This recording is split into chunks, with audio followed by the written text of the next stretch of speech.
103, 104 এতটা স্পিডে কিন্তু যাচ্ছে ট্রেন। সুপারফাস্ট গাড়ি একদম। পৌষ মেলা 2025 ইতিমধ্যেই শুরু হয়ে যাচ্ছে। আর এই পৌষ মেলার জন্য আপনারা যাবেন হচ্ছে বোলপুর শান্তিনিকেতনে। কোন ট্রেনে যাবেন? এই মুহূর্তে রয়েছি আমি কলকাতা স্টেশনে। আর কলকাতা স্টেশন থেকে এই যে গাড়িটা, যেটা সকাল 9টা বেজে 5 মিনিটে, এই হলদিবাড়ি এক্সপ্রেস 9টা বেজে 5 মিনিটে ছেড়ে পৌঁছে দেবে আপনাকে বোলপুর শান্তিনিকেতনে 11টা বেজে 15 মিনিটে, অর্থাৎ 2 ঘন্টা 10 মিনিট মতো টাইম লাগে।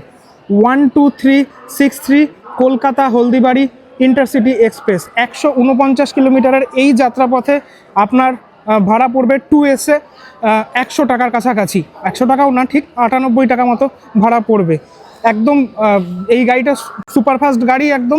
এই গাড়িটার টিকিট মোটামুটি পাওয়া যায়। তার কারণটা হলো কলকাতা স্টেশন থেকে মানুষজন খুব কম যায়, যেটার কারণের জন্য টিকিটটা পাওয়া যায় এই গাড়িটার।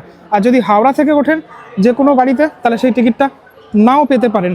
সেটার জন্যই এই গাড়িটাতে আমি আজকে পৌঁছচ্ছি বোলপুর শান্তিনিকেতন। এই ট্রেনের ভিতরটা খানিকটা ঠিক এরকম। আমরা টিকিট কেটেছি 2S-এ, যেটার ভাড়া পড়লো হচ্ছে 95 টাকা। ওটা ট্যাক্স নিয়ে ওই মোটামুটি 98 টাকার কাছাকাছি পড়ছে। যদি আপনি স্লিপারে কাটেন তাহলে কিন্তু 180 টাকা পড়ছে।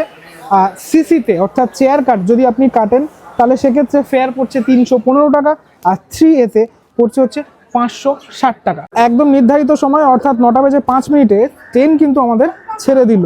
এই সপ্তাহে 3 দিন যদি আপনি জার্নি করতে চান, বোলপুর শান্তিনিকেতনের উদ্দেশ্যে যেতে চান, তাহলে এই ট্রেনটায় বেছে নিতে পারেন। আর ট্রেনের স্পিড সম্পর্কে যদি বলি, দেখুন 103, 104 এতটা স্পিডে কিন্তু যাচ্ছে ট্রেন। 106, 109, 10, 12 উঠে যাচ্ছে, বুঝতে পারছেন।